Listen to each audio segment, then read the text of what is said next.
Somos a força do coletivo. Somos a vontade de juntos fazermos mais. Somos a mão que incentiva. O primeiro passo de um salto. Somos a alegria do encontro. O espaço que se compartilha. O tempo que se doa. O futuro que se constrói. Somos histórias e transformação. Somos muitos. Somos o Instituto Unimed BH. Como é bom quando a gente constrói uma relação de confiança. Há 80 anos, a cultura inglesa vem junto com os mineiros, formando cidadãos bilíngues para o mundo. Acreditamos que a educação faz parte do crescimento de uma sociedade. Por isso, no nosso aniversário, o presente é para os belo-horizontinos. Venha fazer parte da família Cultura Inglesa e ganhe 50% de desconto nos cursos ao vivo pela internet. Cultura Inglesa, 80 anos de história e amor por BH. A Melita tem sempre um café fresquinho para você sentir mais a vida.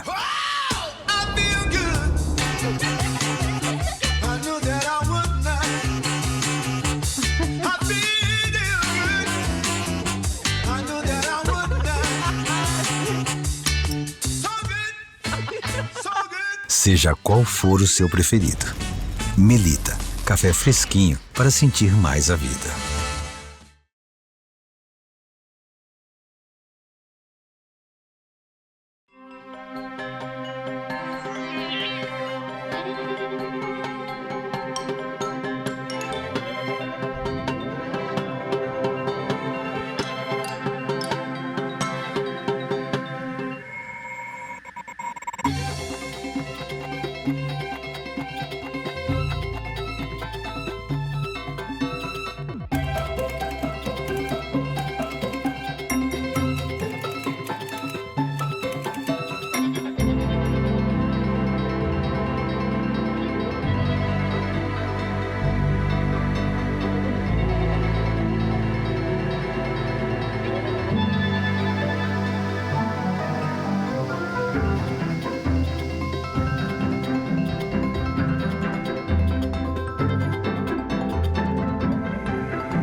Bom, chegamos à última edição da temporada 2025. Muito boa noite. Acho que foi um ano muito bom. Tivemos ótimos encontros. Quem veio aqui algumas vezes pôde ouvir aqui boas reflexões, né, sobre os autores e obras da língua portuguesa, que é o foco do nosso projeto desde o início, né?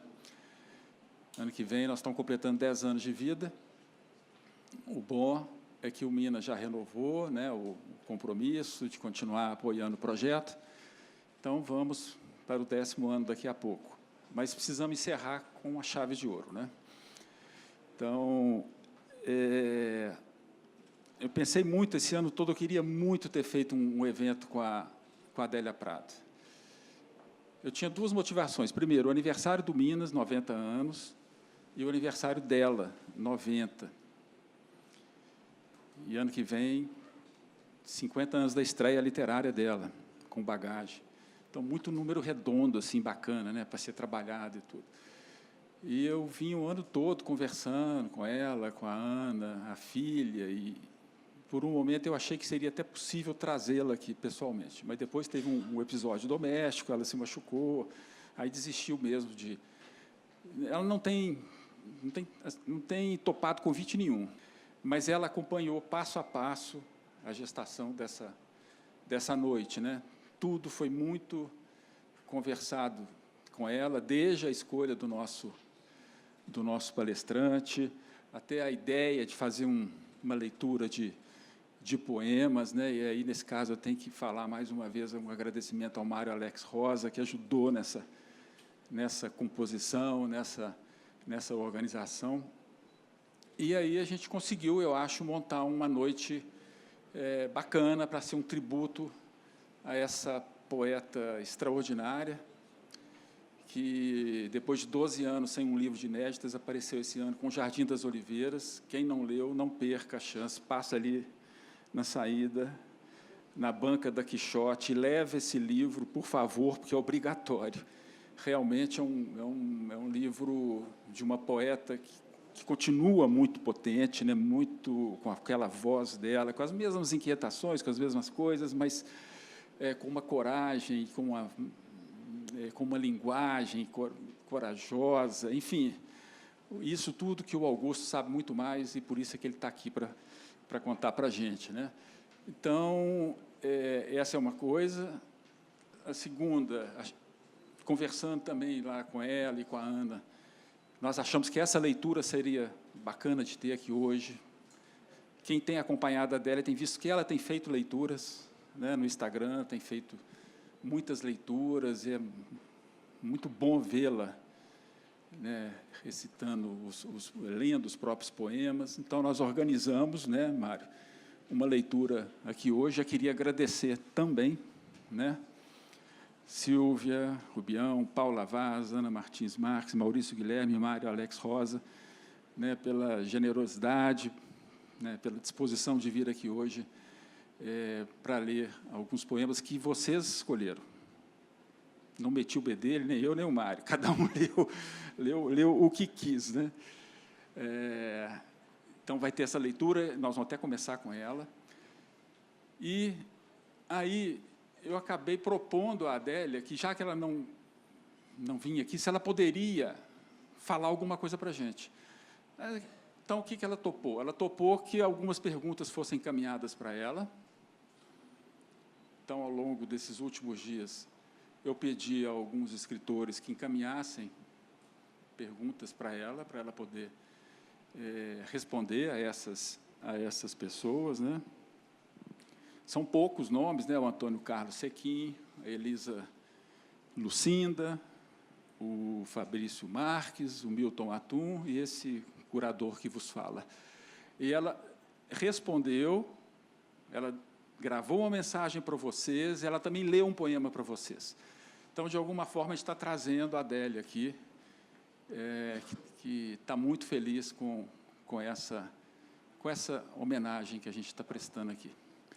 Então, eu queria, de modo geral, agradecer o apoio que eu tive ainda esse ano, e dando continuidade aos anos anteriores, o apoio contínuo da direção do Minas. Eu tenho total autonomia para tocar esse projeto, isso é muito bacana. O projeto mantém a sua filosofia original, a sua proposta. Então, queria agradecer demais ao pessoal do Minas, e principalmente vocês, né, que estão aqui numa noite chuvosa, trânsito ruim, mas estão aqui para a gente conversar e ouvir um pouco sobre a Adélia, e ouvir também a voz, né, da Adélia. O Augusto fez, há pouco tempo, a última grande entrevista, pelo menos até o momento, da Adélia. Uma longuíssima entrevista, horas e horas conversando com ela. Saiu na Ilustríssima, não sei se vocês viram, uma belíssima entrevista, e quando eu falei que eu ia te chamar, adorou, sim, adorou. Então, muito bom ter o Augusto aqui também. Então, muito, muito obrigado. Vamos começar com as leituras, que aí a gente já vai... São 3 mulheres e 2 homens. Vou começar com uma mulher. Silvia, pode começar com você, por favor. Uma ocasião, meu pai pintou a casa toda de alaranjado brilhante. Por muito tempo, moramos numa casa, como ele mesmo dizia, constantemente amanhecendo. Encontrei meu marido às 15h com uma loura oxidada. Tomavam guaraná e riam, os desavergonhados. Ataquei-os por trás com mão e palavras que nunca suspeitei conhecesse. Voaram 3 dentes e gritei, esmurrei-os e gritei, meu urro, a torrente de impropérios. Ajuntou gente, escureceu o sol, a poeira adensou como cortina. Ele me pegava nos braços, nas pernas, na cintura, sem me reter, peixe-piranha, bicho pior, fêmea ofendida, uivava. Gritei, gritei, gritei, até a cratera exaurir-se. Quando não pude mais, fiquei rígida, as mãos na garganta dele, nós 2 petrificados, eu sem tocar o chão. Quando abri os olhos, as mulheres abriam alas, me tocando, me pedindo graças. Desde então, faço milagres.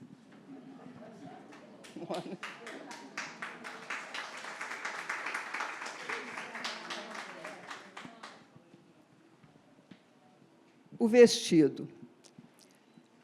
No armário do meu quarto, escondo de tempo e traça meu vestido estampado em fundo preto. É de seda macia, desenhada em campânulas vermelhas, à ponta de longas hastes delicadas.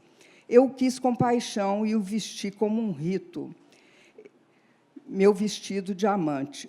Ficou meu cheiro nele, meus sonhos, meu corpo ido. É só tocá-lo, volatiliza-se a memória guardada. Eu estou no cinema e deixo que segurem a minha mão. Do tempo e de traça, meu vestido me guarda. Maurício. Roxo, do livro Bagagem. Roxo aperta. Roxo é travoso e estreito. Roxo é acordes, vexatório. Uma doidura para amanhecer. A paixão de Jesus é roxa e branca, pertinho da alegria. Roxo é travoso, vai amadurecer. Roxo é bonito e eu gosto. Gosta dele o amarelo. O céu roxeia de manhã e de tarde, uma rosa vermelha envelhecendo. Cavalgo caçando o roxo, lembrança triste, bonina. Campeio amor para roxeamar paixonada. O roxo por gosto e sina.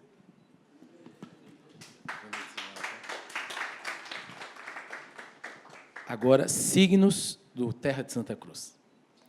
Se esvai de mim o nojo dos mortos. Já consigo comer na tarde que sucede aos enterros. Não sei o que representa em mim esta coragem nova, este sensível amor aos enfermeiros, este ouvido sem ira para as tosses, e o que contém os vasos sob camas e nádegas. A veste nupcial tem graça como as mortalhas, as invenções humanas comoventes. Um rito para o himeneu, outro para alçar o corpo e sepultá-lo. Os casamentos são tristes porque externam à vista de testemunhas a mais funda ânsia de perenidade, os noivos sempre nus. Os enterros são meio alegres. Todos olham no morto o irredutível que só ele contempla sem ameaças.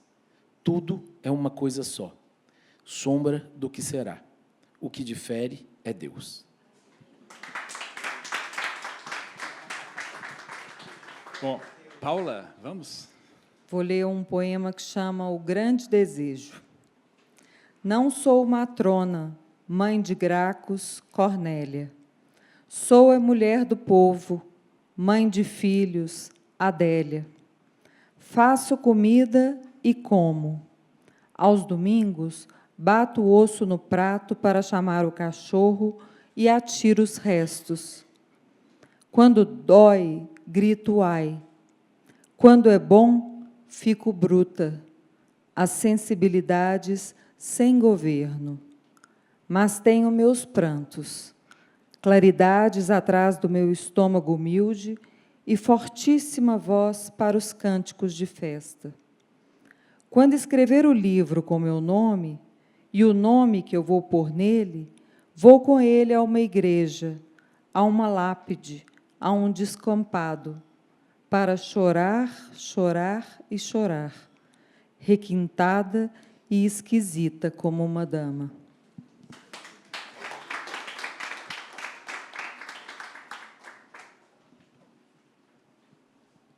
Exausto. Eu quero uma licença de dormir, perdão para descansar horas a fio, sem ao menos sonhar, a leve palha de um pequeno sonho.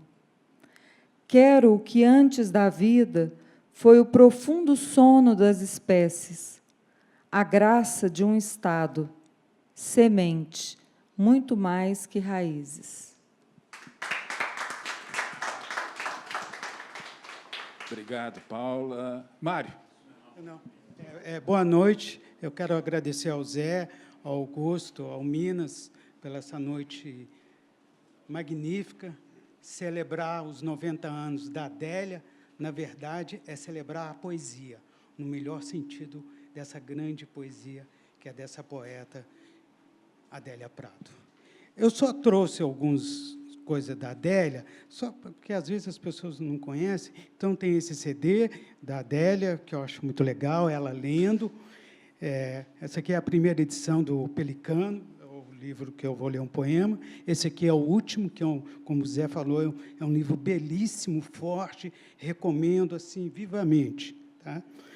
Aí depois teve o Miserere, separado da Adélia, uma outra edição do Pelicano, esse, Adoração do Dia, que é também muito bonito, Adélia Prado aqui, com a faca no peito, e essa edição, que tem um ensaio fabuloso, né, porque eu estou aqui na presença do Augusto Massi, mas o ensaio dele, nesse livro, é quase decisivo, assim, que a gente aprende até a gostar de uma poeta quando a gente não conhece muita poesia, e ler um ensaio crítico tão fabuloso como esse ajuda bastante a entender a poesia de uma poeta. E essa edição que é lindíssima, né, que todos conhecem, tem fotos lindas, né, de Divinópolis, da própria Adélia, com uma entrevista longa.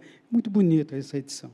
Então, vou começar a minha leitura, que é do livro O Pelicano. Não, vou começar ao contrário. Vou começar pelo último livro, de um poema que está na contracapa, que chama Solo. Uma coisa em nós é rasa e profundamente igual.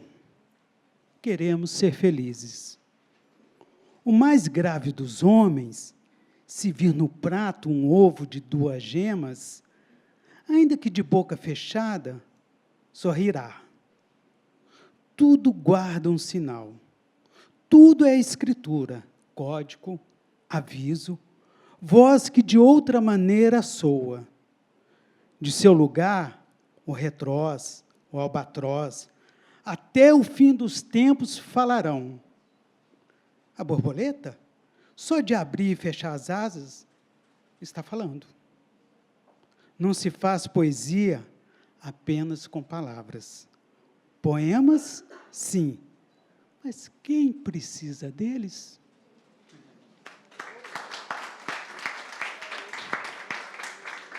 E o Pelicano, o poema chama O Pelicano.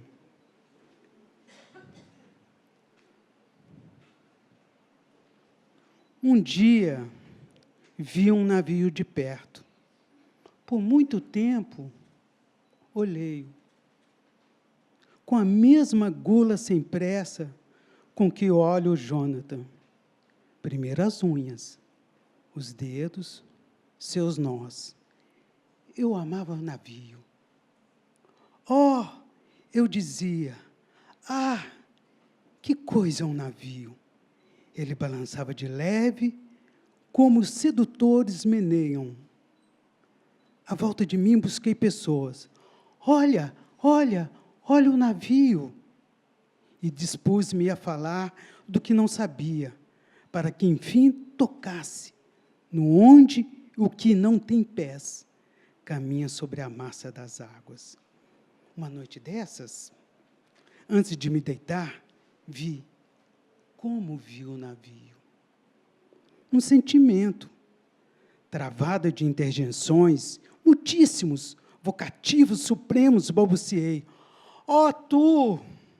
E, ó vós! A garganta doendo por chorar. Me ocorreu que, na escuridão da noite, eu estava poetizada. Um desejo supremo me queria. Ó misericórdia, eu disse. E pus minha boca no jorro daquele peito. Ó amor, me deixa afagar. A visão esmaecendo-se, lúcida e lógica, verdadeira como um navio.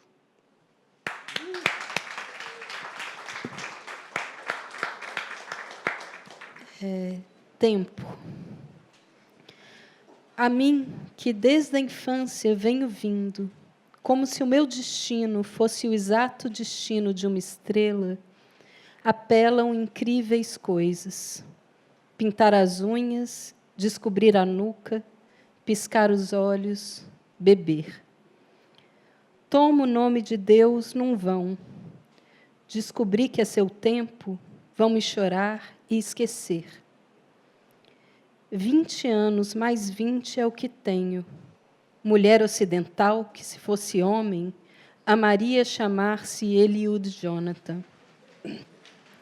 Neste exato momento do dia 20 de julho de 1976, o céu é bruma, está frio, estou feia, acabo de receber um beijo pelo correio.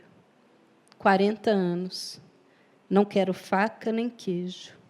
Quero a fome.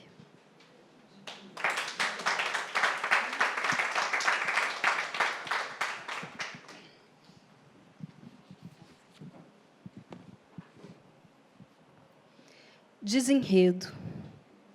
Grande admiração me causam os navios e a letra de certas pessoas que me esforço por imitar. Dos meus, só eu conheço o mar. Conto e reconto, eles dizem, e continuam cercando o galinheiro de tela. Falo da espuma, do tamanho cansativo das águas. Eles nem lembram que tenho Quênia, nem de leve adivinham que estou pensando em Tanzânia. Afainosos me mostram o lote. Aqui vai ser a cozinha, logo ali a horta de couve. Não sei o que fazer com o litoral. Fazia tarde bonita quando me inseri na janela entre meus tios e vi o homem com a braguilha aberta, o pé de rosa doida engerizado de rosas. Horas e horas conversamos inconscientemente em português, como se fora esta a única língua do mundo. Antes e depois da fé, eu pergunto, cadê os meus que se foram? Porque sou humana, com capricho tampo o restinho de molho na panela.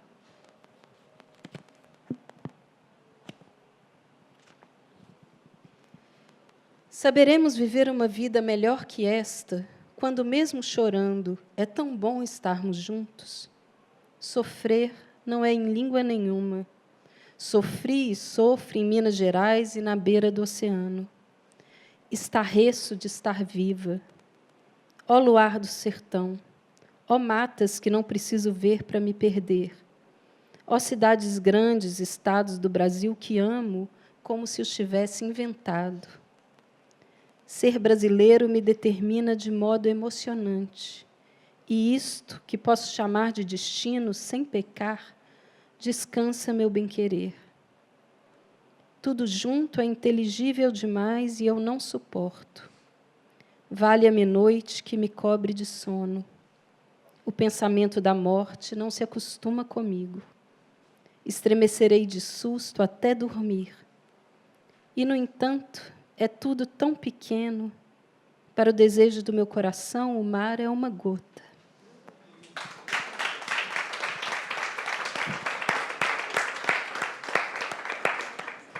Muito obrigado, obrigado a vocês, viu? Ana, Paula, Silvia, Maurício, Mário, muito obrigado. Aposto que cada um tem aí o seu poema de Adélia, né, que gostaria de ler. A gente poderia passar a noite aqui lendo a Adélia. Mas vamos ouvir agora o Augusto. Tenho certeza que ele vai iluminar ainda mais o que a gente já conhece dela. Agora é com você, Augusto. Vamos ver se está escutando, todo mundo está escutando bem. Embora eu seja professor há mais de 35 anos, não sei o que tem acontecido, eu, cada vez que vou falar em público, eu tenho ficado mais tímido e mais constrangido. Isso é preocupante, porque eu tenho que dar aula toda semana, pelo menos, para 4 turmas, né? Então, vocês me desculpem que eu vou aquecer um pouquinho, né? Começar quase como uma conversa. Eu queria que fosse uma noite muito gostosa, no sentido assim, de um desejo. A Adélia é uma poeta do desejo, muito interessante a gente ver como ela conseguiu fazer poesia das coisas mais simples e também das coisas mais complexas, não é? Quer dizer, vendo todo mundo ler aqui os poemas, me chama a atenção os poemas que as pessoas escolheram. Eles têm a ver, a maior parte deles, são poemas da primeira fase da poesia da Adélia, que foi um acontecimento na cena literária brasileira, né? Ela começou com 3 livros, numa sequência assim, imbatível, né? Bagagem, Coração Partido, Coração Disparado e A Terra de Santa Cruz. Essa trilogia foi um espanto. Eu acompanhei isso do ponto de vista de estar trabalhando num jornal como a Folha de São Paulo, mas eu podia acompanhar também de todas as mulheres que estavam à minha volta, desde a minha avó, minha mãe, minhas irmãs, minhas colegas na faculdade, na redação do jornal. Quer dizer, ela trouxe um sopro mesmo, né, que talvez a gente não tenha ideia do que aquilo representou. Uma mulher saindo de uma cidade pequena, com 5 filhos, não é? Bem casada, né? E, de repente, ela estoura num grande centro como o Rio de Janeiro, através das mãos do Drummond, não é? Do Afonso Romano de Santana, do Pedro Paulo Sena Madureira, que todos foram sendo contaminados por essa energia que ela tinha, e que, quando a gente depois conhece a Adélia ao vivo, aí não é o espírito e a letra, é o corpo e a letra, né? Porque a presença física dela, a gente já, vendo ela falar, o olhar dela, aquilo se ilumina rapidamente, e a gente tem a ideia do que é a poesia incorporada mesmo, encarnada numa figura, não é? Quer dizer, ela exerce um fascínio.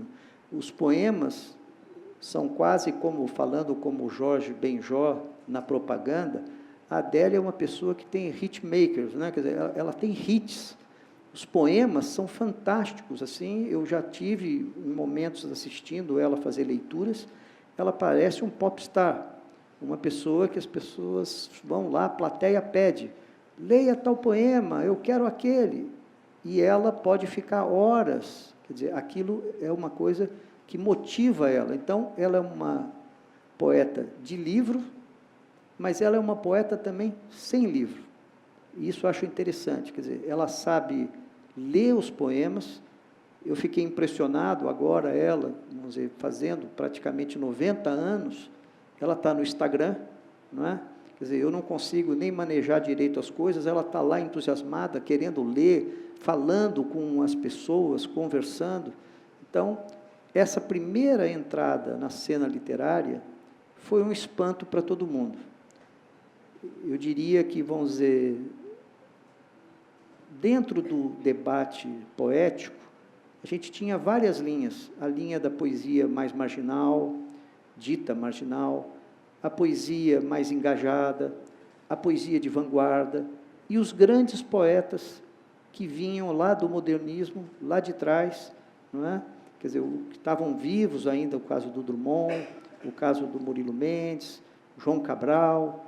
Então, ela quebrou um pouco esse ambiente. Foi a primeira coisa que me chamou a atenção, porque pairava uma dúvida.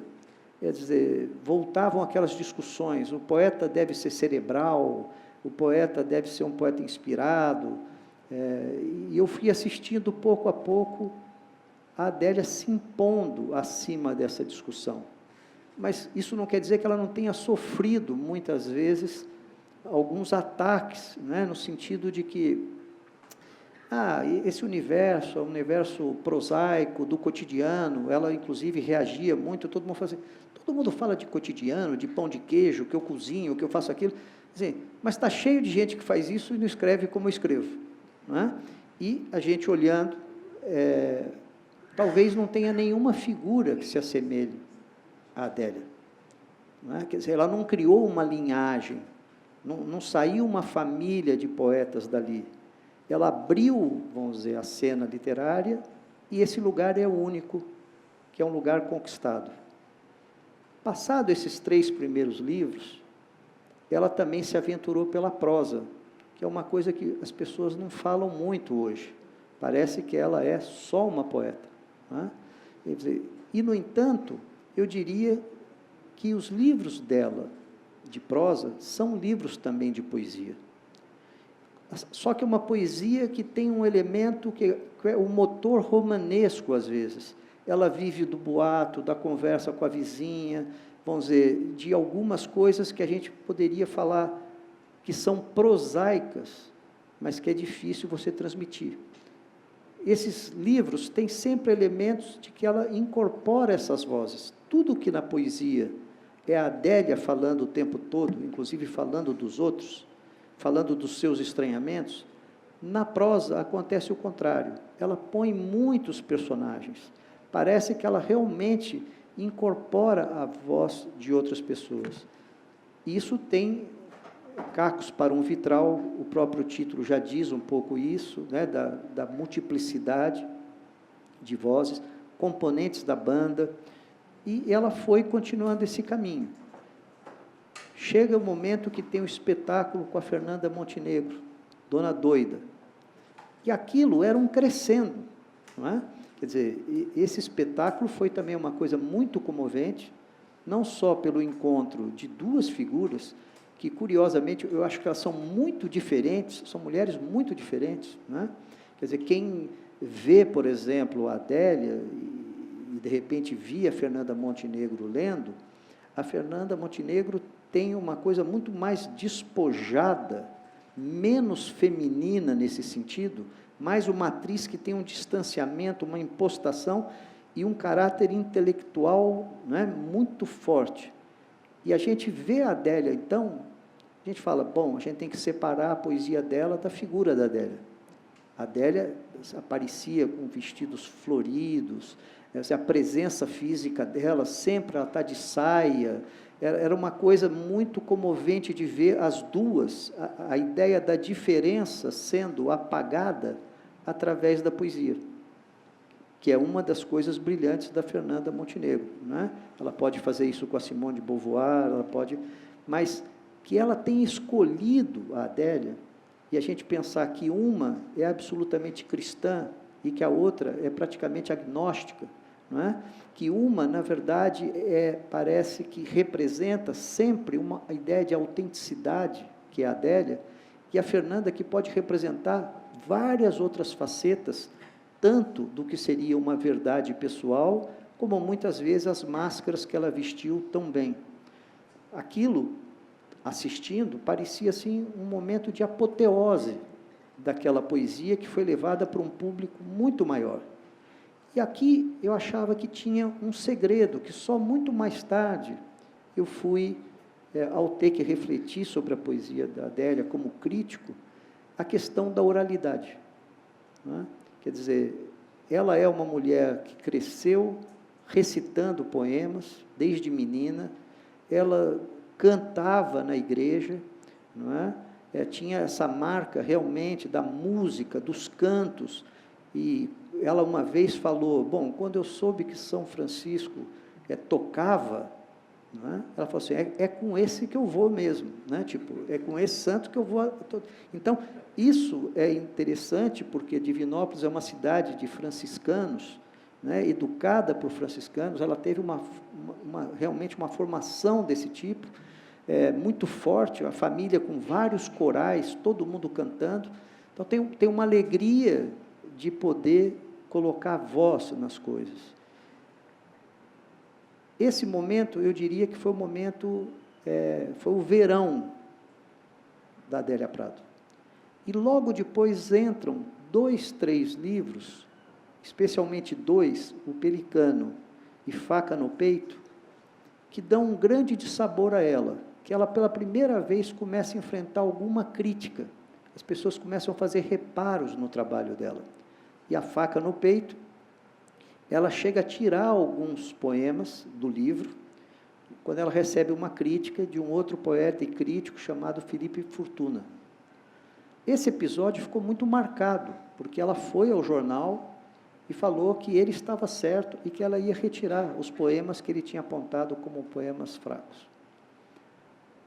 é uma coisa impressionante, até desse ponto de vista, dela se colocar por inteiro nas coisas, né?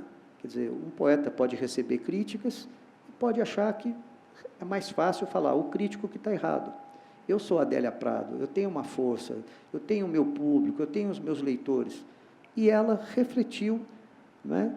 Pensou, e ela foi entrando numa crise que durou um certo tempo, e que ela voltou depois, mas realmente muito tempo depois, ela foi publicando outros poemas, outros livros de poemas, como A Duração do Dia, que eu recomendo, que é um livro lindo, é um livro realmente bonito, de uma Adélia, aparentemente, que está se recolhendo, mais contida, não é?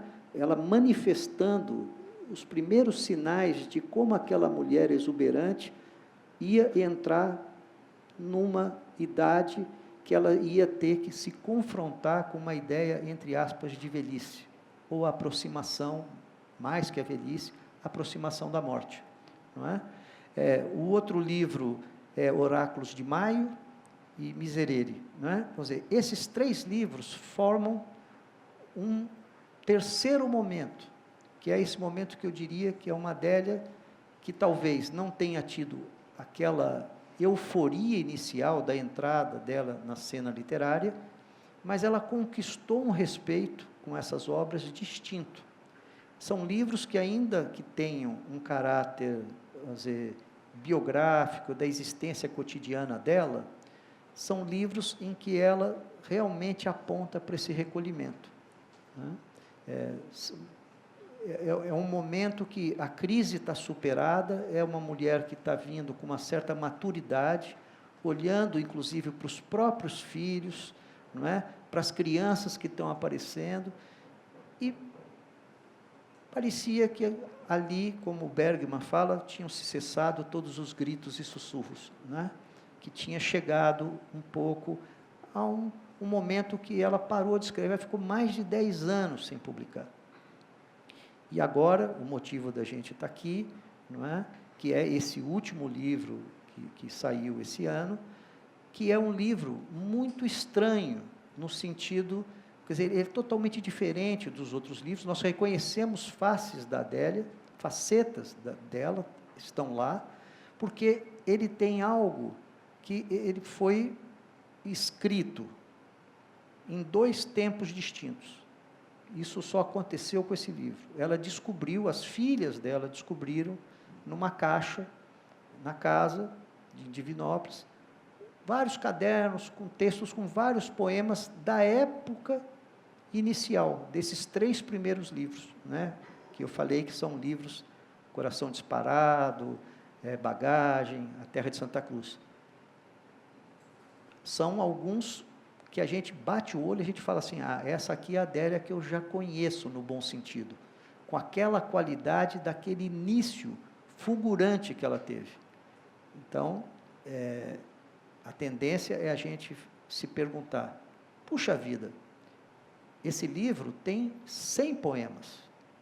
A média da Adélia, tirando Bagagem, que tem 100 poemas, a média só foi caindo, era assim, 60 poemas, 50, 40, ela foi fazendo livros cada vez mais enxutos. Então, chegar agora, aos 90 anos, ela publicar um livro com 100 poemas, não é? Quer dizer, novamente, no bom sentido, um escândalo. Ela se mostra com uma vitalidade num momento que todo mundo, vamos dizer, esperaria algo numa linha, vamos dizer, ou do silêncio, ou um livro mais acanhado, menor, num tom menor.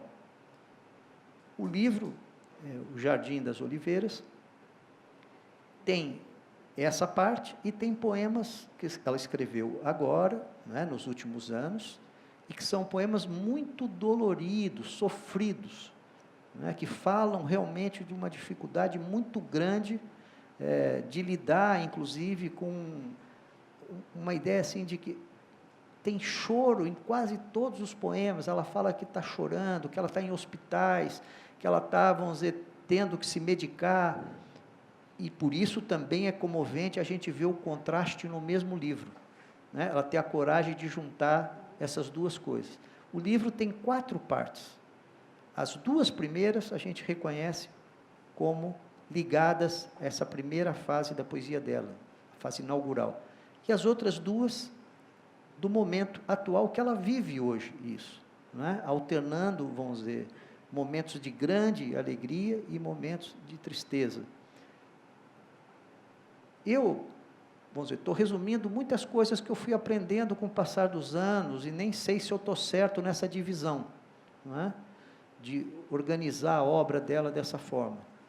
Mas pensando nesse livro, e nessa ideia de que tem algo do começo e algo do final, para quem já leu o livro, vocês vão ver uma coisa curiosa, que é fascinante também, da Adélia.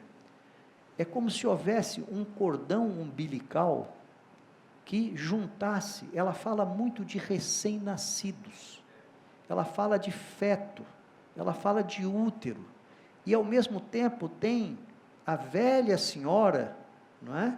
Vamos dizer, sendo avó, refletindo sobre as crianças, mas essa ligação, que eu diria que é umbilical, é como se ela nesse momento pudesse juntar os dois ciclos da vida dela, não é? É bonito porque a gente vai vendo, e quando eu falo isso, eu li várias críticas que saíram recentemente sobre esse livro, e as pessoas não tocaram nisso. Eu acho espantoso que ninguém tenha tocado, porque é um elemento que ela procura esclarecer, ela coloca claramente esses vínculos, né? E ela fala muito, inclusive, quando fala de criança, ela fala de renascer. Então, eu acho que esse livro da Adélia não é o que a gente chama aquele derradeiro livro. É como se ela, num ciclo em espiral, ela pudesse se renovar com esse livro. Que esse livro desse ela de novo como uma figura inteira, inteiriça, verdadeira. Ela tem a coragem de se expor, como foi no começo, na alegria, no desejo, na exuberância dela. E agora, aqui, também é algo que a gente consegue partilhar com ela e se aproximar dessa verdade mais profunda, e que, vamos dizer, eu penso sempre nessa figura, e como muitas vezes eu tive que mapear um pouco a obra dela, eu reparei que ela começa muitos poemas na primeira fase, alguns aqui tem essa ideia, o verbo querer, é assim, quero. A primeira fase da poesia da Adélia tem sempre assim, quero isso, quero aquilo, quero... Quer dizer, não tem negatividade, tem, na verdade, um desejo, uma potência de alcançar aquilo que ela queria. Tem também o uso do só. É como se falasse, tem todas essas coisas, mas eu só quero isso. Quer dizer, a ideia de que ela não é dispersiva, que ela tem um foco, que no meio daquele cotidiano que ela fala, ela elege um ponto, que é esse núcleo do desejo que alimenta sempre uma parte da vida. E agora, nesse último livro, uma das coisas que eu me surpreendi é como aparece, às vezes, na abertura dos versos, não é, não acho, não penso, sempre com não, ou nem isso, nem aquilo, nunca. Quer dizer, se a gente pensar em 100 poemas, eu diria que pelo menos, assim, uns 30 tem uma abertura em que a palavra não está no primeiro verso. Quer dizer, é como se antes ela fosse alguém muito próxima da Clarice Lispector e falasse, tudo no mundo começou com um sim, né? E ela era a mulher afirmativa desse sim. E agora, não que ela esteja negativa, no sentido de que esse não é mais complexo no caso dela. Como eu digo, é como se, usando uma metáfora, vamos dizer, uma ideia de uma outra poeta, Euridice Fontella, não é? Vamos dizer assim, o meu não traz o sim no seio, não é? Quer dizer, que tem essa dialética um pouco, que a Adélia, esse não dela agora, é um não de resistência, é um não que ainda afirma a sua individualidade. É como se antes ela falava quero, agora ela fazia, não quero isso, eu não quero sofrer. E tem muitas partes em que ela está no hospital, e que essas relações que eu falei do recém-nascido e da mulher mais velha, são penetradas também pela experiência real de que a filha dela, tem uns poemas, ela fala assim, eu aceito tomar o remédio que o médico me fala, eu aceito dormir, não sei o quê. Assim, eu vejo que minha filha agora é minha mãe, não é? Que ela está cuidando de mim. Então, essas experiências são experiências muito ricas, não é? E que eu acho que seria, vamos dizer, um livro. Eu tive com ela recentemente para fazer uma longa entrevista, como vamos dizer, o Zé Eduardo falou, né? A gente vê ela, nada disso está lá naquele momento. Parece que quando ela vai falar de poesia, vai falar das coisas, ela parece a mulher que eu conhecia 40, 30, 50 anos atrás, não é? Ela é cheia de vida, a conversa vai até de madrugada, não fala em nenhum momento de tomar remédio, e aí você está, de repente, conversando com ela na sala, e você vê uns quadros no chão, você pergunta, mas de quem que são esses quadros? Tá, assim, são meus. Você, mas como assim, Adélia? 10 anos atrás, um dia eu falei para minha filha, vamos comprar umas tintas, umas telas, estou com vontade de pintar. E as telas eram boas. As telas eram boas, mas ao mesmo tempo, não tem nada de pernóstico, não tem nada dela se colocar de grande artista. Ela fala assim, olha, Augusto, eu pintei, mas eu tenho uma técnica especial, que é a técnica depois de passar o pano de prato. E que ela fala, se ela vai lá, ela fala, só sei fazer rosto. O que é muito significativo, eu só sei fazer rosto. Eu não tenho interesse em fazer paisagem, outras pinturas. Eu faço o rosto. Mas depois, alguns que eu acabo de fazer a pintura, ainda com a tinta que não está seca, eu vou lá e passo o pano de prato e dou uma borrada.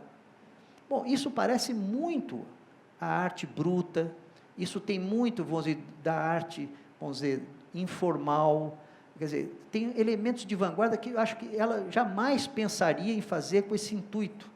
O que eu acho que é fantástico e que eu sempre aprendi um pouco com a Adélia, é exatamente que, muitas vezes, essas nomenclaturas que a gente traz, se é de vanguarda, se aquilo é muito formal, se aquilo... Com ela, as coisas um pouco se desmancham, às vezes, porque tem, literalmente, a ideia de meter a mão na massa. Não é? A poesia dela fala de comida. O tempo todo as pessoas estão comendo, as pessoas estão, quer dizer, praticando o ato de sentar à mesa. Não é? Quer dizer, todas essas coisas, para mim, foram muito significativas, de que, pouco a pouco, a gente vai entendendo que ela também não é só isso, que ela tem uma arte...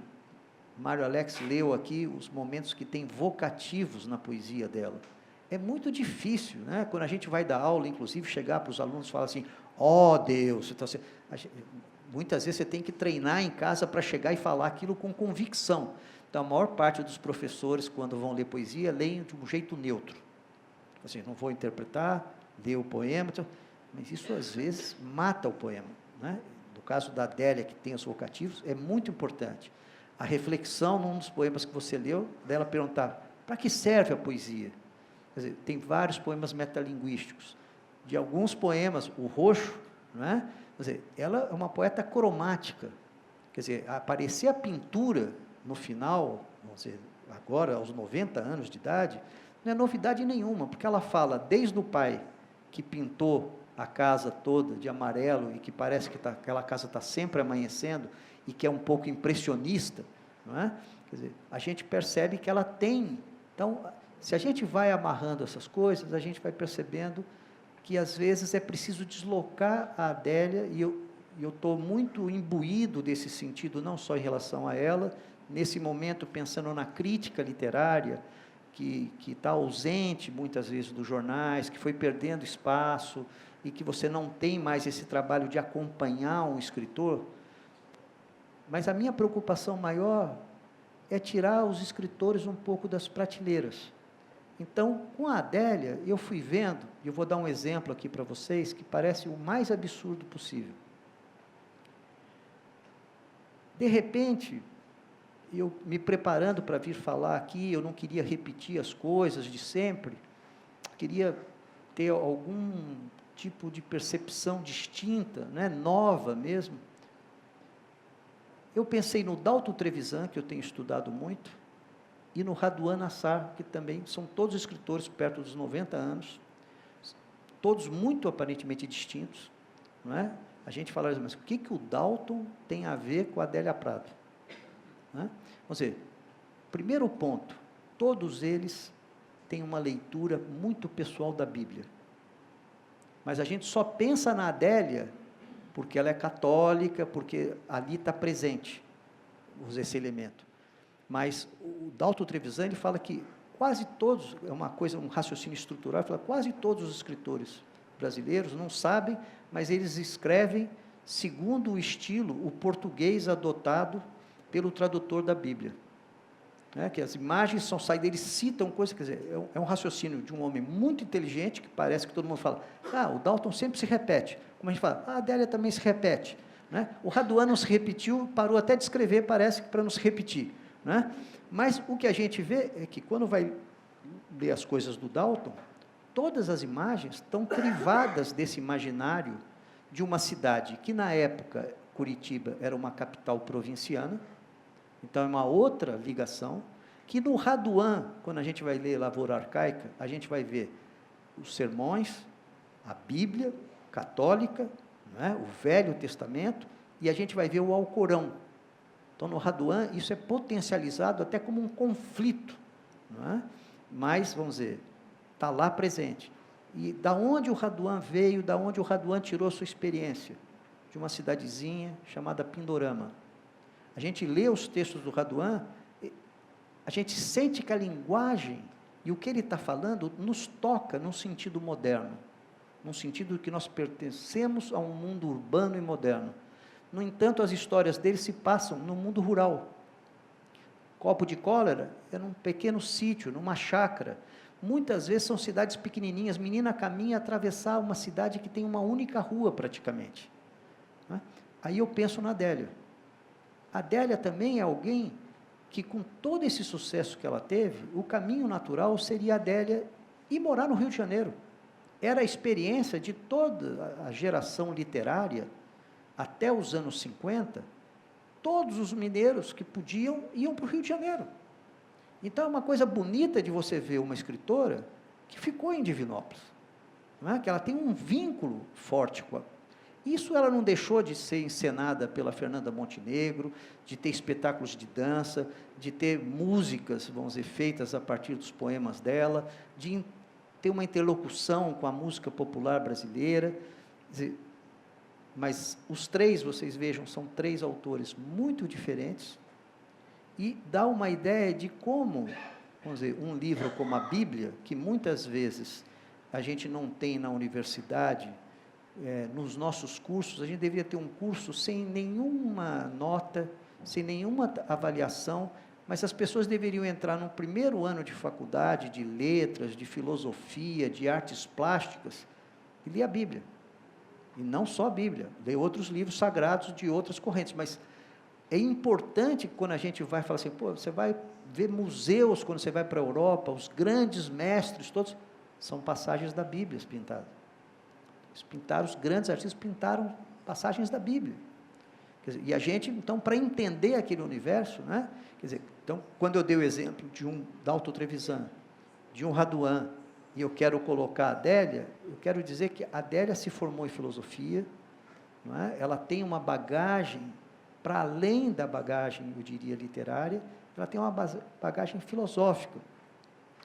Então, é curioso a gente ver que muitas vezes as pessoas não enxergam, mesmo num Dalton Trevisan, também as pessoas não enxergam.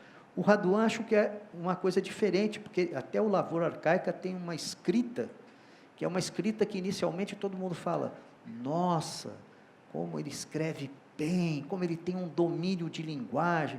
Quer dizer, uma das grandes questões da nossa literatura, quando foi com Machado, é quando o elogio ia só porque o Machado escreve corretamente, olha o português do Machado, mas as pessoas achavam que o Machado não era muito brasileiro, que ele não descrevia paisagens, que o humor dele era um pouco inglês.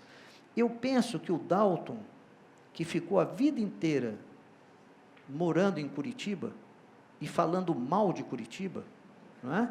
Quer dizer, a cidade vive essa relação tensionada com o escritor que colocou literariamente a cidade no mapa e, no entanto, falando mal da cidade.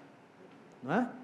O Raduan, que é um migrante, desse ponto de vista, vamos dizer, ele fez um amálgama de alguém que chega com a bagagem que herda de uma outra cultura e chega numa cultura nova e absorve e tenta fazer uma fusão, tenta trabalhar, vamos dizer, conseguir não simplesmente passar por um brasileiro, mas ao mesmo tempo conseguir ser ele e ser outro, não é? Quer dizer, tem isso. Com a Adélia, o que eu fico impressionado é que, na verdade, Divinópolis, a cidade que está recriada na literatura dela, também que é uma cidade pequena, a gente sente, no entanto, essa modernidade. Ela está falando das coisas modernas, ela está falando, inclusive, de uma mulher que se modernizou. E é curioso que eu, durante muito tempo, vi a própria Adélia falando de outras escritoras, não é? De um jeito que ela falou assim, uma vez perguntaram para ela assim, o que você acha da Cecília Meirelles? Ela falou, muito delicada para os meus cascos. Né? Quer dizer, então, aquilo, quando ela falou, era uma coisa que eu achava assim, mulher, né? Eu relativizo isso, eu entendo o humor dela, eu entendo o que ela está dizendo, mas hoje, inclusive, ela está enfrentando, nesse momento, não é? Um certo tipo de crítica que as pessoas falam assim, bom, mas se ela é contra o aborto, ela é conservadora? É como se ela não tivesse o direito dela, sendo uma pessoa católica, poder falar de uma questão que ela fala, isso aqui. Então, eu percebo que ela é uma mulher que militou em Divinópolis, que ela, vamos dizer, participou da vida cultural, era uma católica de esquerda, né? Ela trabalhou em várias administrações de esquerda, ela fez trabalhos de teatro, de grupos de teatro na sua cidade, ela se envolveu completamente numa visão política e social, não é? Sem abdicar de algumas coisas que ela tem a opinião diferente, né? Mas o que a gente percebe é que o erotismo que aparece na poesia da Adélia tensiona essas questões. Como você pode ver uma mulher tão livre, falar das coisas de uma maneira tão livre, e depois você colocar ela, de repente, como uma mulher conservadora? Né? Quer dizer, eu acho que todos esses escritores, o Raduan, quando tem a cólera, e ele, vamos dizer, vai falar no copo de cólera com a mulher que ele está discutindo, ou que é uma jornalista, o que é bonito ali é que ele chega em alguns momentos e fala, está no meio da discussão e a gente vê ele falando em off, né, dentro da cabeça dele, fala, ela agora falou uma coisa que me pegou, ela é inteligente, agora vai ser difícil eu sair dessa aqui, ela me encostou na parede agora, né? Esse golpe foi bom. Aí depois ele vai e fala, ele volta e tal, e a discussão que a gente aprende a ver no Raduan, que pareceria uma violência verbal, ela tem um erotismo da palavra. A gente sabe que também na briga tem um erotismo, que a gente mexe o corpo, que a gente se dirige, a gente fala, a gente empolga, tem uma hora que a gente não consegue parar de falar, a gente quer falar mais alto, e o outro recua, depois o silêncio do outro, às vezes é como se falasse, fala sozinho, não tem graça, perde a graça, a discussão perde a graça, como se fosse assim, tá bom, pensa o que você quiser. O livro todo é feito exatamente desse embate elástico, maleável, que não é rígido, não é?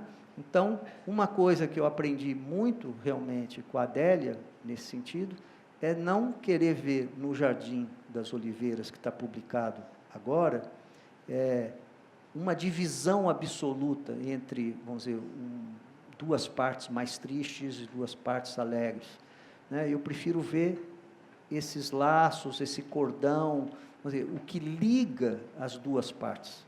E essa é a parte que eu acho que é significativa, que ela tem, vamos dizer, uma concepção elástica, quando eu digo maleável, erótica, das palavras, né? Bom, é um pouquinho isso que eu tinha para falar, só lembrar que o Jardim das Oliveiras já aparecia, se eu não estou enganado, no livro Pelicano. Tem uma parte do livro Pelicano que se chama O Jardim das Oliveiras. Então, essa ideia que eu falo que as coisas têm um encadeamento na obra dela, que, vamos dizer, a originalidade dela é ir transformando essas coisas com a passagem do tempo. Mas os temas são sempre os mesmos temas, não é? Então, a gente fala assim, nossa, se eu quiser ver de uma maneira mais mecânica, mais assim, compartimentada, e falar, agora é o momento do sofrimento, é a aproximação da morte, eu não vou ver o recém-nascido, eu não vou ver o renascer dela, não é? E como a gente está aqui, eu agradeço mais uma vez esse convite, estar entre poetas e pessoas que vão ser tão interessados na poesia dela, é um momento de celebração, não é? É um momento realmente bonito da gente ver uma poeta, nesse momento, publicando um livro com 100 poemas, e por incrível que pareça, entrando inclusive na lista dos mais vendidos, 2, 3 vezes ela já entrou, saiu, e tal, que vê que o público que ela tinha, ela mantém, e que tem um público novo chegando, né? Vamos dizer, desse ponto de vista, vamos dizer, aquele realmente momento que a gente sente que o recém-nascido e a pessoa mais velha tem um vínculo poderoso, que esse vínculo é o vínculo da vida, né? É o que faz a gente continuar.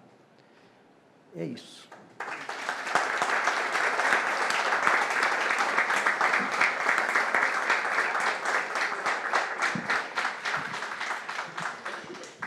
Brilhante. É incrível, porque aí eu estou folheando aqui essa segunda parte. A primeira frase de cada poema. Estou sobre a morte e sobre mim descansa a grande pedra. Depois, a víscera encolhida e atenta dentro da terra. Esta noite excede em escuro e peso. Não posso escutar, não. Não sou poupada na tarde. De fora da janela dura um lixo antigo. Olha as coisas. Coitada da menstruada, da que não pode falar na sinagoga. É um negócio assim, cara, como você iluminou. Quem bate? Quem me perturba o sono? Chora me engano como um bebê. Olha, todos os poemas praticamente já começam a rondar a compaixão sem esperança, o bicho faminto. Eu marquei aqui... Todos, cara. Né, orbital, nem quero. Ex libris, nasci adotada. Os fetos já sabem tudo. Olha o verso, os fetos já sabem tudo. Essa ideia que eu falei que as coisas se misturam, a pobreza de Deus, ela fala diferentes, distintos, confundíveis. Depois,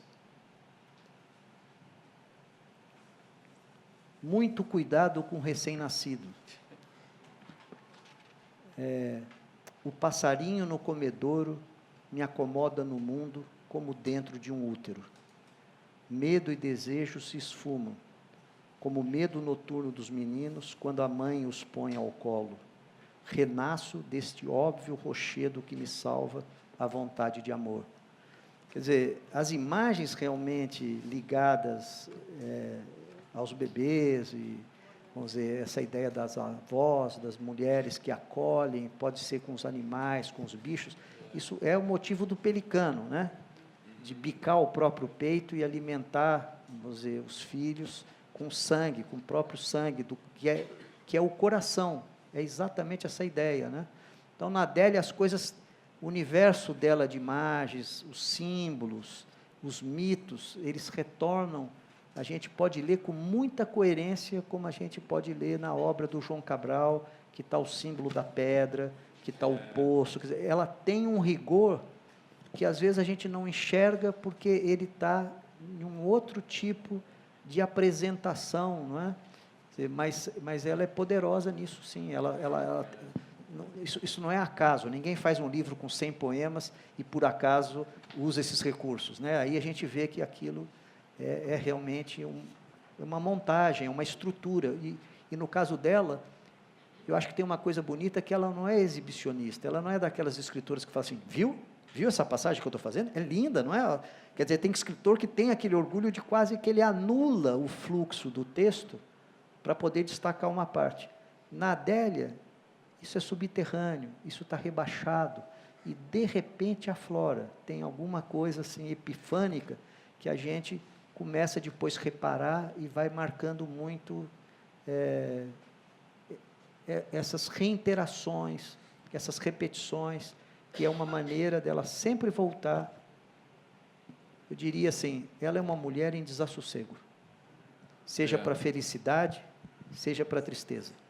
Ela é um ser desassossegado. Não é? Exatamente.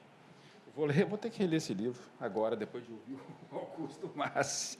Noite escura, como um cão doente à soleira do seu dono, que não lhe abre a porta, começo a amar o fogo de forma sacrificada, pois o temo tanto quanto a grandes águas. O mundo me faz ridícula, mas não me torna humilde. O apóstolo, com suas duras epístolas, ordena-me deserdar a carne, o que mais ama em Deus, a perfeição de seu Filho, a poesia reunida do universo. Eu só quero adorar, até me faltarem as forças para escrever um único verso bom. Estar doente é dádiva também, não ter palavras. Potente demais a danada. Acho que você deve fazer um ensaio sobre essa história da conexão Adélia, Dalton, Raduan. Acho que tem muita pega aí, né? Principalmente na questão do erotismo também, né? Porque a gente lembra de Dalton, fica lembrando das perversões, das taras, né? Da coisa sempre presente naqueles contos, né? Mas a Adélia também tem essa questão erótica muito forte. Muito forte. É uma escritora cristã. É uma coisa bem difícil assim, de conceber na mesma pessoa essa coisa carnal e transcendente. Eu acho que a gente tem que começar a fazer um esforço. Hoje se publica muito. Tem muitos escritores aparecendo, gerações novas, uma atrás da outra, publicando coisas importantes. A gente tem muitas editoras pequenas, disputando com as editoras grandes, mas eu sinto que falta alguma coisa que organize melhor o que a gente chama o espírito de uma época. O que há de comum nessas pessoas que estão publicando, né? Quer dizer, isso eu acho que a gente procurar associações entre escritores, criar linhagens de, olha, esse cara está trabalhando com aquilo, tá, sem ser dogmático, sem exatamente procurar, não, esses são só dessa linha, mas procurar essas relações inusitadas. No começo, realmente, por motivos diferentes, eu estava escrevendo sobre um, sobre outro. Eu achei que era até um delírio, assim, que eu estava tendo, assim, né? Falei assim, eu estou querendo inventar demais, você está querendo... Mas depois, com todas as diferenças, eu falei assim, mas tem coisas estruturais, realmente. São escritores que acabaram...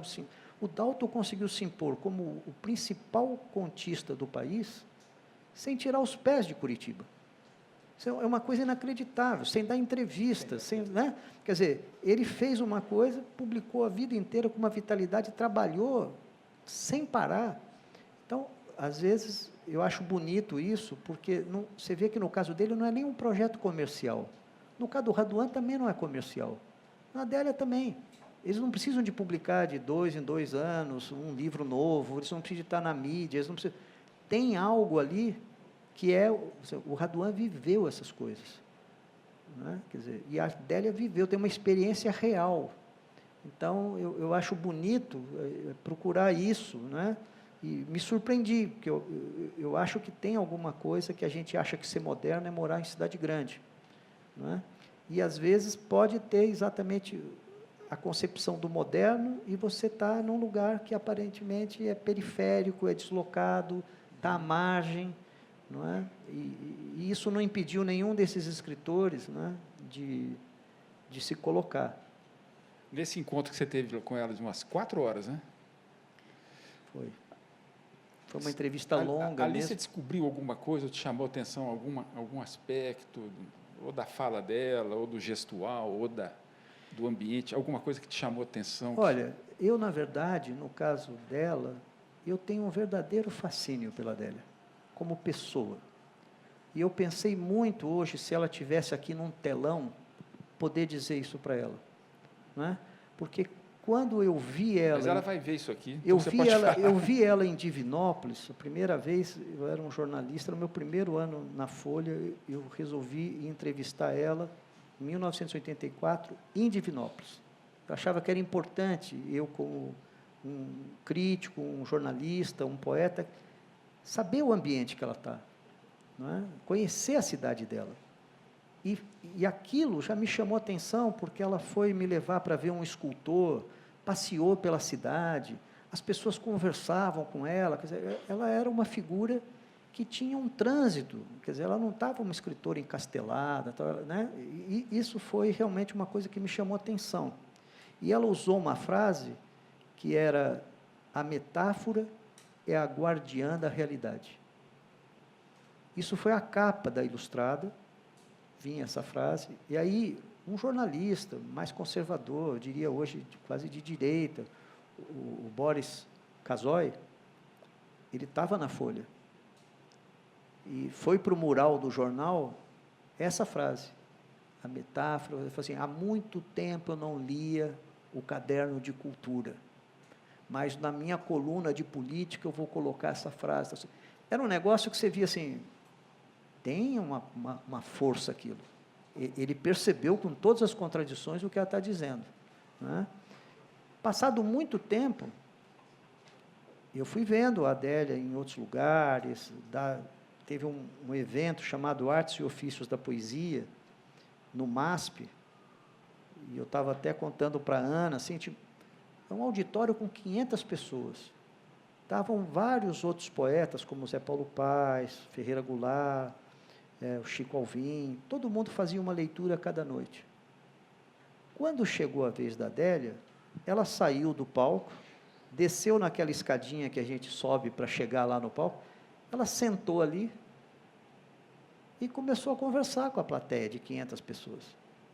E as pessoas falavam assim: lê aquela poesia, aquele poema, ou citavam os poemas, recitavam de cor.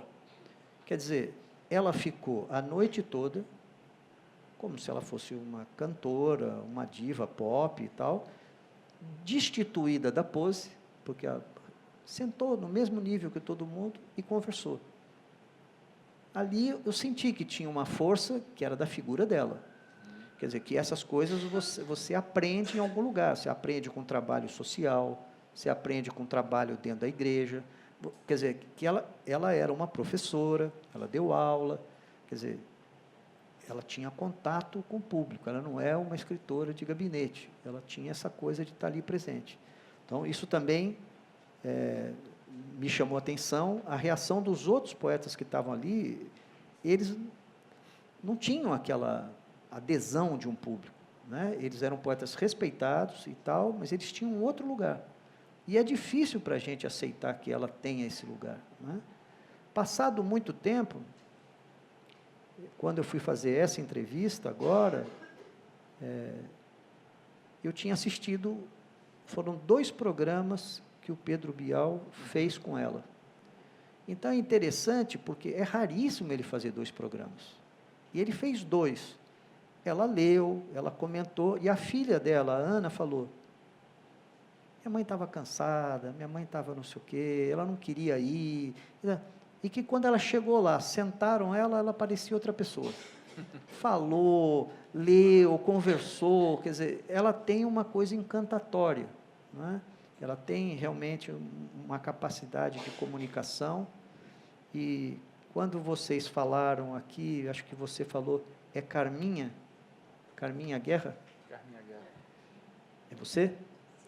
Então, eu tinha os discos, não sabia que era você, mas na entrevista eu fiz questão de colocar, quando a Adélia respondia, tudo, né, ir lá, checar os dados, colocar quem era o maestro, que você partiu de você, né, quer dizer, fazer as 2 gravações, fazer um projeto, e que, às vezes, as pessoas sabem dentro de um circuito, mas é uma coisa bonita, que acho que ela foi para o teatro, ela vai para a gravação, né, e eu diria que a Adélia, se eu não estou cometendo aqui nenhuma... falando algo que não devia falar, mas provavelmente vão fazer um documentário com ela, que eu acho que vai ser uma coisa muito interessante, porque ela tem realmente como vida uma coisa, quer dizer, os pais dela que aparecem nos poemas, os poemas para a mãe e para o pai, são coisas assim, maravilhosas, né, que ela tem, um extrato social, que ela veio com uma vida difícil, e, no entanto, ela tem uma alegria. Hoje nós temos uma coisa muito da denúncia, né? Quer dizer, a ideia da biografia, ela passa hoje muito pela pessoa falar do sofrimento. Parece que quanto mais sofrida a pessoa for, a gente mais admira a obra. E eu acho interessante da Adélia que ela oferece, às vezes, uma saída ao sofrimento. Porque é bom a gente, vamos dizer, se livrar daquele karma do sofrimento. A gente tem que purgar, pôr para fora. Eu acho que tudo bem. Mas eu acho que tem alguma coisa na nossa época hoje que a gente, quando fala de saúde mental, quando a gente fala dos traumas, dos abusos, isso tudo se confunde como se fosse a única verdade. E eu acho que a gente esquece que o sofrimento humano teve em todas as épocas. Mas as épocas importantes, até com ditadura militar, quando a gente vê a música popular brasileira, o que nos deram? Né? Chico, Caetano, Gilberto Gil, Jorge Bendotti. Quer dizer, a gente sofria, a gente podia apanhar na rua, pessoas eram presas, pessoas foram mortas, mas a música fazia a gente. Então, a poesia da Adélia, eu acho que ela tem essa força de fazer a gente também falar, tudo bem, mas ela desafia. E ela desafia, nos últimos livros, esse Duração do Dia, tem um poema chamado Direitos Humanos, em que ela está falando de Deus, ela fala, isso aqui não sei o que é Deus, isso aqui não sei o que, mas a letra é minha, eu que fiz. Quer dizer, ela pode servir a Deus através da poesia, mas ela tem uma coisa forte, e eu conversando com ela, falei, isso é bonito, que eu sinto que ela, mesmo na adoração, ela às vezes tem atos de enfrentamento, de desafio. Então, nessa entrevista última, ela falou muito do livro de Jó, o que é muito importante, que o livro de Jó é uma das coisas geniais da história, da cultura, não é da literatura, da cultura, né? Então, a Adélia tem algo a ensinar, quer dizer, ela é muito rica, e eu, cada vez mais, tenho interesse em tentar falar da Adélia justamente com várias dimensões. Eu não vou esgotar, mas é como se falasse assim, eu estou falando para uma plateia, leiam ela de outro jeito. Né? Esqueçam essa Adélia que sai meio repetida, ela tem muitas Adélias dentro dela. Se você me permitir, Augusto, eu gostaria de dar uma palavrinha da capacidade brilhante que você tem de perceber não só a poesia, como a pessoa Adélia Prado. E eu estou aqui o tempo todo muito emocionada, porque a vida me deu esse privilégio. Conviver com a Adélia do jeito que eu convivi, a partir do momento que eu convidei para gravar um CD, que eu tenho uma produtora fonográfica, para gravar um CD, foi mágico. Primeiro porque foi à distância. Foi na passagem do milênio e eu gostaria de me dar de presente, dar para a minha comunidade e dar para a sociedade em geral, alguma coisa que tivesse significado no século que a gente viveu. E foram tantas coisas do século passado, eu falei, meu Deus, o que eu vou fazer com o meu selo para registrar esse momento? Por que eu estou aqui, nessa passagem de século e passagem de milênio? E quando eu fiquei tão atormentada que eu fui para um apartamentozinho na praia para me desligar e pensar. E na hora de eu sair, eu falei, gente, eu não estou levando livro. Peguei os poemas reunidos da Adélia. Cheguei lá, uma lua linda, fiquei lendo, lendo. É isso que eu queria dizer. Sobre espiritualidade, está aqui a resposta. Maturidade, está aqui a resposta. Feminilidade, está aqui a resposta. Religião, está aqui a resposta. Eu falei, é isso o século, o feminino, que nós temos de melhor que o século passado. Foi essa explosão, essa manifestação, essa libertação, essa permissão do feminino. E a Adélia é isso. Fiquei tão louca quando eu descobri isso, que eu peguei o carro e voltei para trás. Cheguei e falei, vou ligar para essa... Eu não a conhecia de livro. E, de repente, liguei Naquela época eu tinha consulta, né, telefônica, essas coisas. Aí, aquela época foi no ano 2000, foi no ano 1999. Liguei, tem telefone, não podendo dar, pelo amor de Deus, é urgente, me dá o telefone dela. Liguei, por favor, é a Adélia, eu queria falar com a Adélia. É ela. Ela que não atende telefone, nunca, jamais. E eu estava tão excitada e convidei, falei, não, por favor, me perdoe, você não me conhece, vou mandar o meu trabalho, os CDs que eu já tenho gravados, eu quero que você me conheça antes de me dar a resposta. Puxa, eu estava lá no dia seguinte, cedinho, embalando, escrevendo uma cartinha, o telefone toca. Ela falou, é da casa da Carminha? É ela. É a Adélia. Adélia? É, eu não dormi à noite, eu quero gravar esse CD com você. Eu aprendi muito com a Adélia, muito. E tem um lado que, enfim, você me ajudou a conectar um pouco isso agora, voltar algumas coisas, que é esse... Ela tem um fio da essência dela, independente de. Então, é o erótico, é o bíblico, é o religioso, é o erudito, é o popular, é o simples, mas não sai daquele fio constante daquela essência que é plena na Terra, é plena.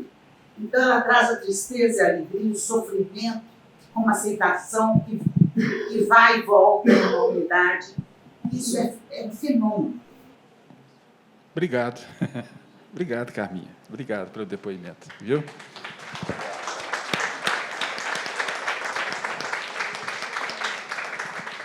Nós temos a Adélia respondendo umas perguntas rapidinho.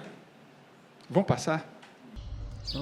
Zé, eu queria aproveitar esse momento importante, único, para agradecer ao Minas, a você, esse empenho em manter a poesia viva e de dispô-la para os outros.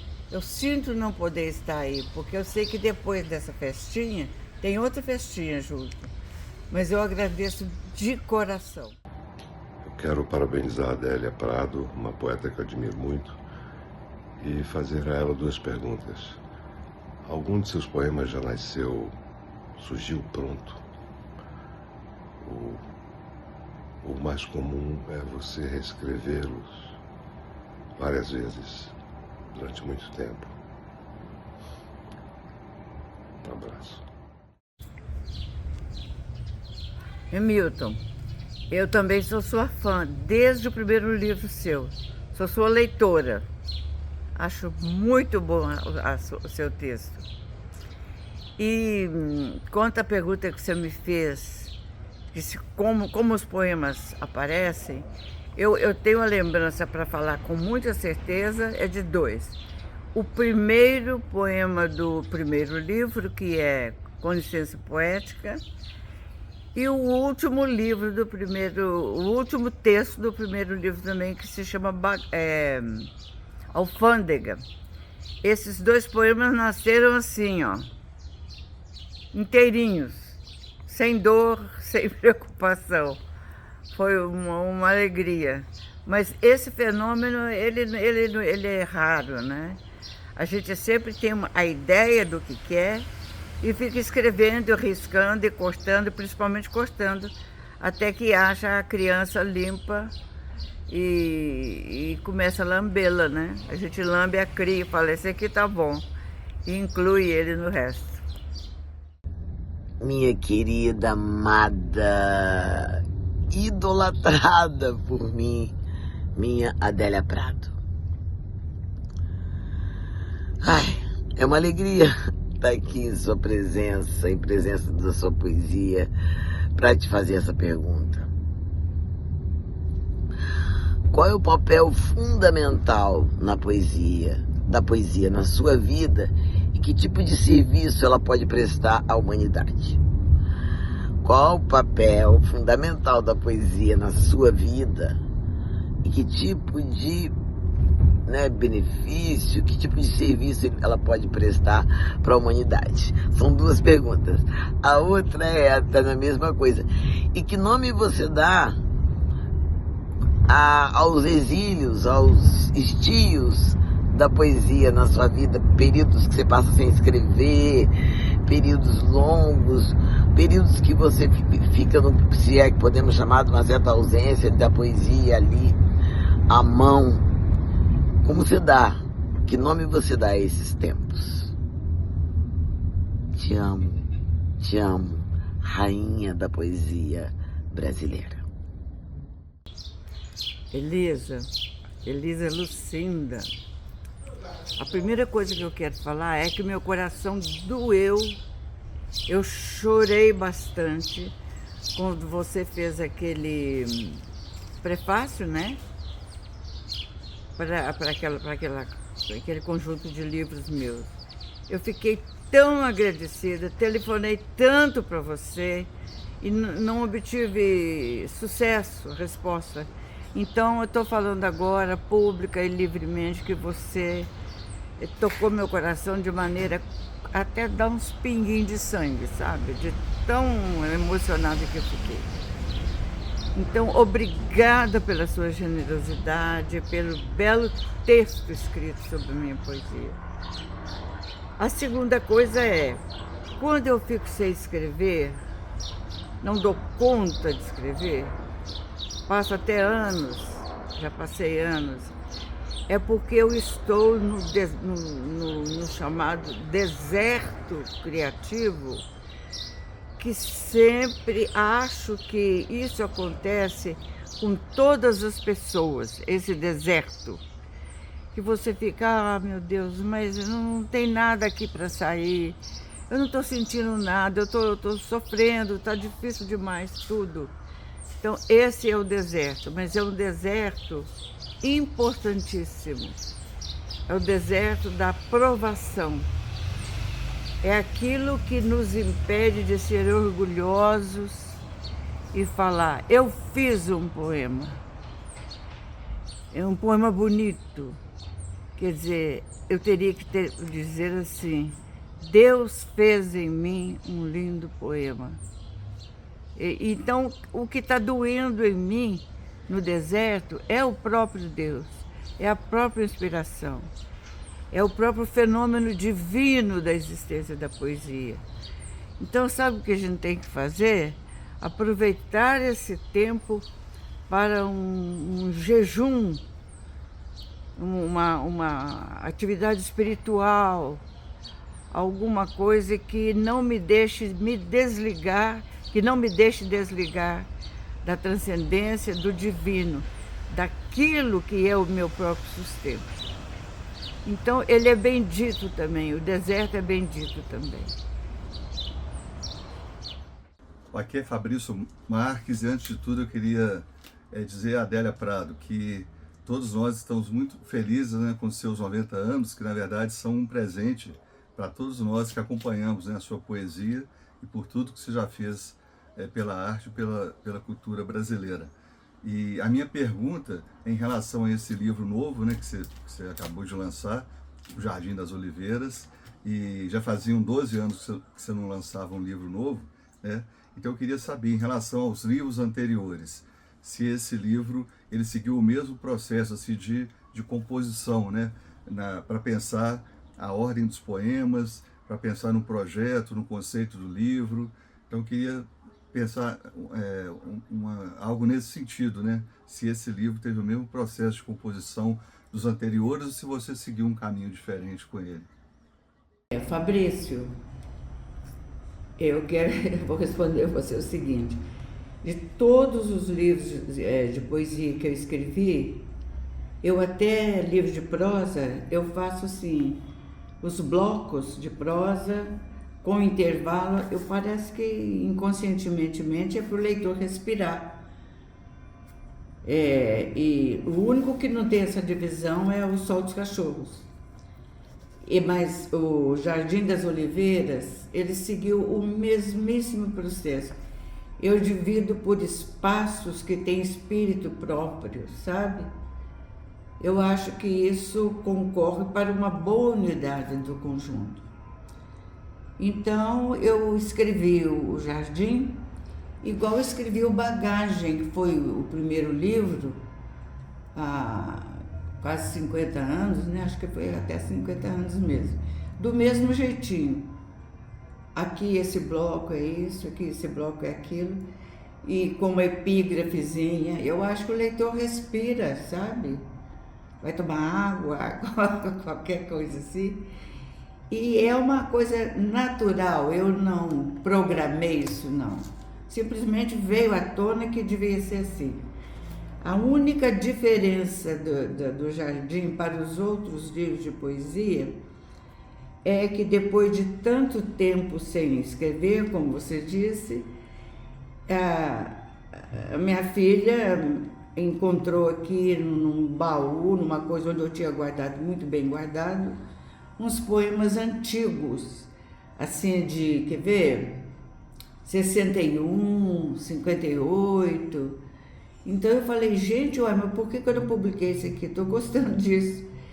E esses poemas respondiam ao espírito de Jardim das Oliveiras.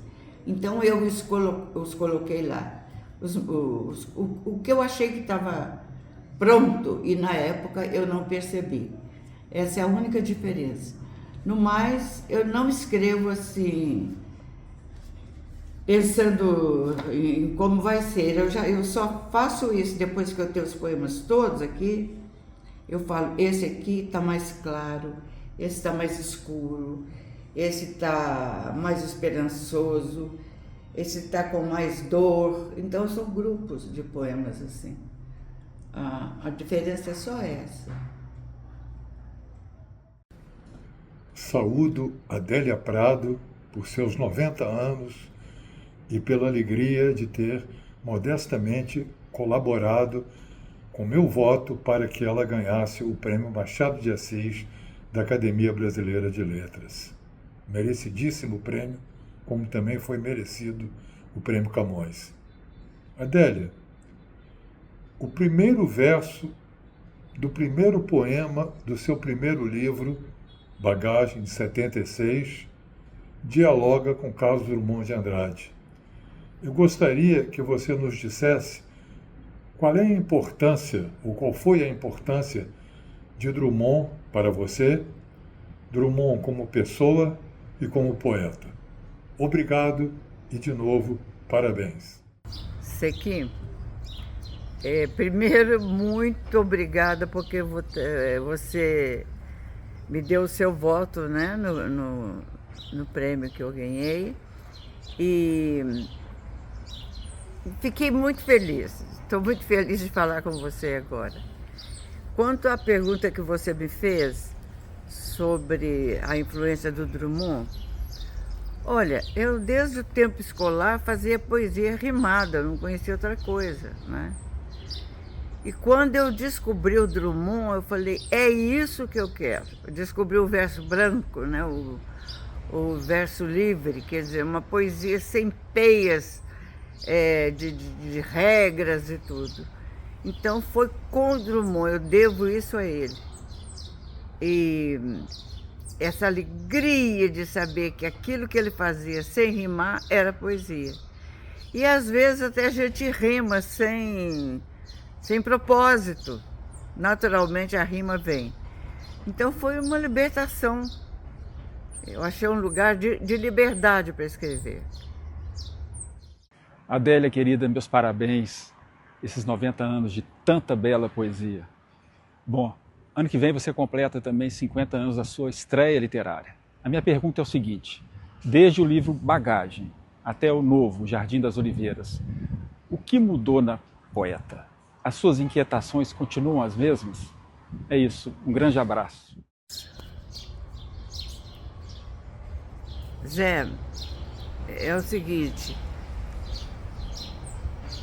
desde que eu comecei a escrever, se eu olho o meu primeiro livro e o último, as principais inquietações, perguntas, estão lá. Eu sempre acreditei que todo autor escreve um livro só. Ele escreve um outro, mas é para emendar com o primeiro que ele fez. Então, é isso. É desse jeito.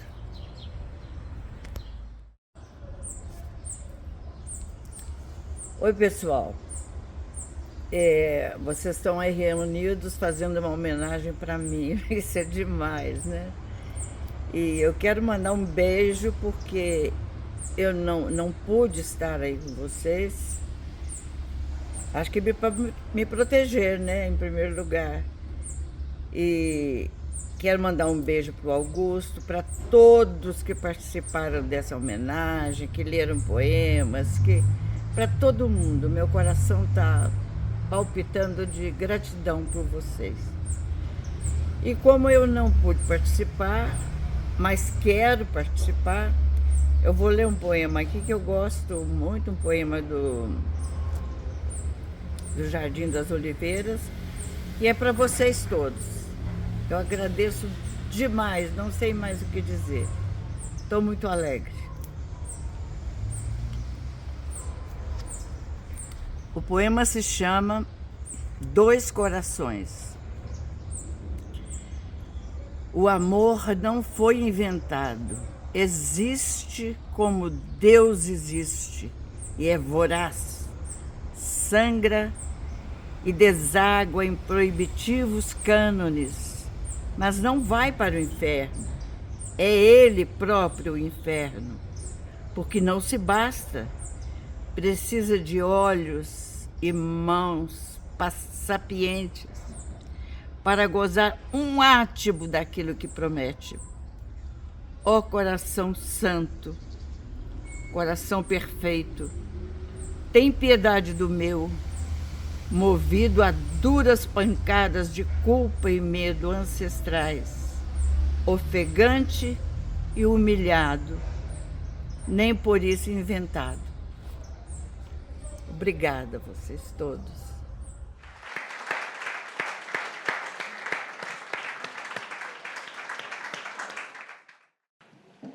Bem ao jeito dela, respondeu,